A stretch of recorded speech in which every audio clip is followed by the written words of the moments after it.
Souvent, les victimes de violences se heurtent au silence, à l'incompréhension ou à l'indifférence. Pourtant, leur parole est essentielle pour être entendue, mais aussi pour faire évoluer la société. Dans ce podcast, nous donnons la parole aux victimes de violences, un espace d'écoute, de partage et de réflexion où chaque témoignage compte. Ici, nous parlerons de leur expérience, mais aussi des enjeux juridiques, sociaux et humains liés à leur droit à s'exprimer. L'objectif est simple, briser le silence, informer, sensibiliser. Chaque épisode sera un pas de plus vers une société où la voix des victimes n'est plus mise de côté, mais reconnue et respectée.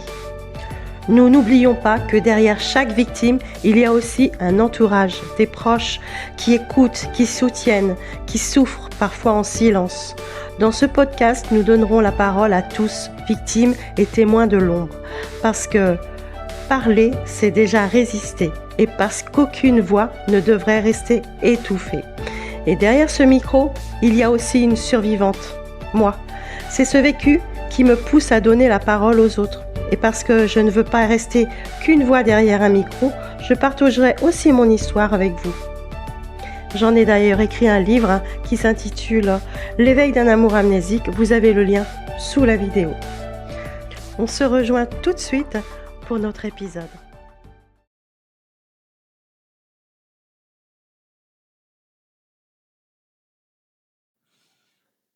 Dans cet épisode, je vous explique pourquoi j'ai écrit ce livre. Eh bien, j'ai écrit ce livre parce que j'ai vécu des violences conjugales, physiques, mais aussi psychologiques. Et à travers mon livre, j'ai souhaité partager mon histoire pour aider d'autres personnes à se sentir moins seules. Mon parcours, c'est celui d'une résilience et d'un combat pour la liberté. Et ce livre est le témoignage d'une lutte de tous les jours.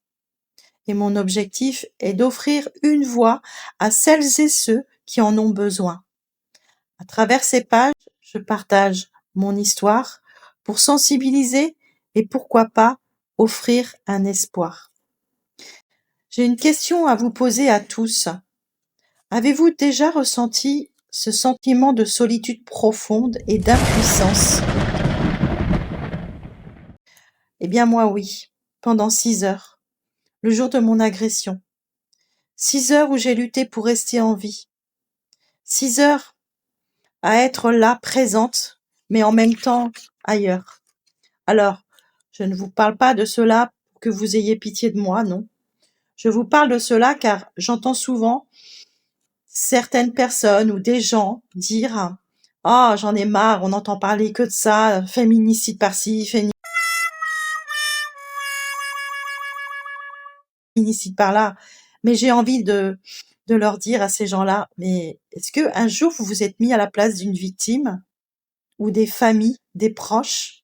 Elles n'ont pas besoin de ce genre de commentaires. Elles ont besoin d'écoute, de compassion, d'aide, d'une main tendue, d'une oreille à l'écoute, d'une épaule pour se poser. Si vous n'avez pas été victime, vous ne pouvez pas comprendre. Alors, les commentaires à 2 balles, excusez-moi, mais on va s'en passer.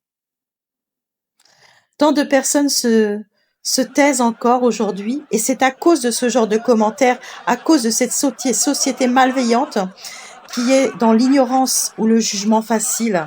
Ah, c'est facile de juger, hein. Eh ouais. Moi, je vais pas polémiquer des heures sur le côté de la société malveillante. Et je leur souhaite juste de ne pas rencontrer ce fléau un jour. Mais messieurs, dames, ouvrez les yeux, car personne n'est à l'abri.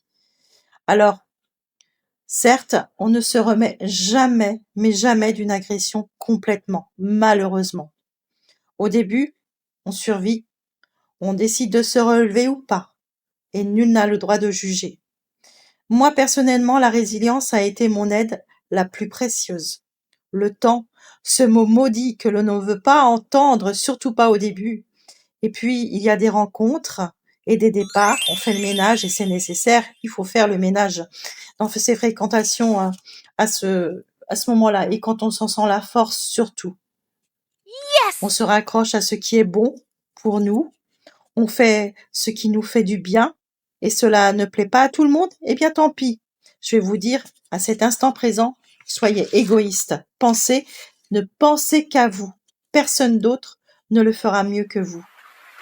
Ensuite, vous avancerez à votre rythme et rien qu'à votre rythme. Ne laissez jamais personne décider à votre place. Et un jour, vous trouverez ce qui vous aidera à vous guérir. Vous sortir la tête de l'eau et vous dire « je suis moi ». Oui, vous serez une autre personne, mais vous serez vous. Et seul vous pouvez le faire avec vos propres moyens. La vie, c'est s'aimer. Et pour savoir aimer les autres correctement, il faut d'abord s'aimer soi-même. C'est le cœur même de la vie. Chers auditeurs, je vais vous lire maintenant un extrait de mon livre.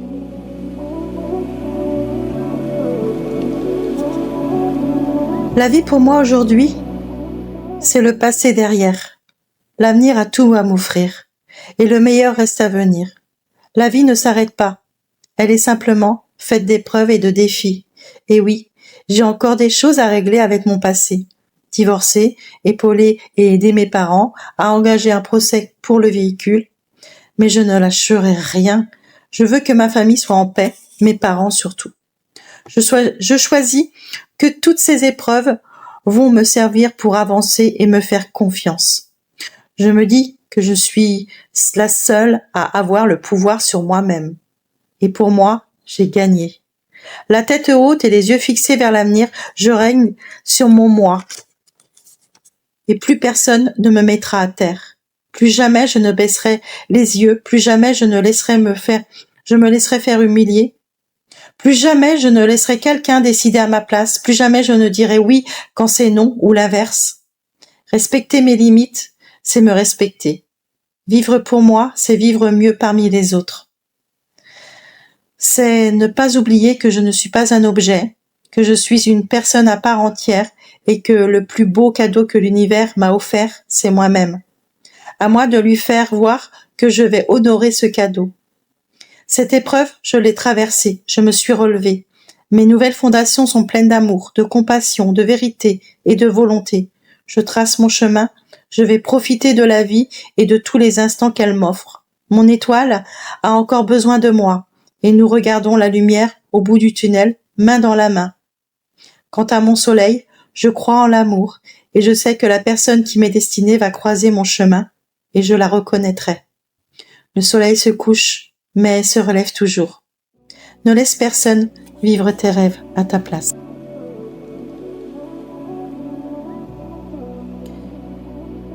Je vous remercie de votre écoute et surtout ne manquez pas le prochain épisode où je recevrai 2 de mes meilleures amies et avec elles, nous explorerons leurs témoignages à travers mon parcours. Voilà, c'est tout pour aujourd'hui. Alors je vous dis au prochain épisode.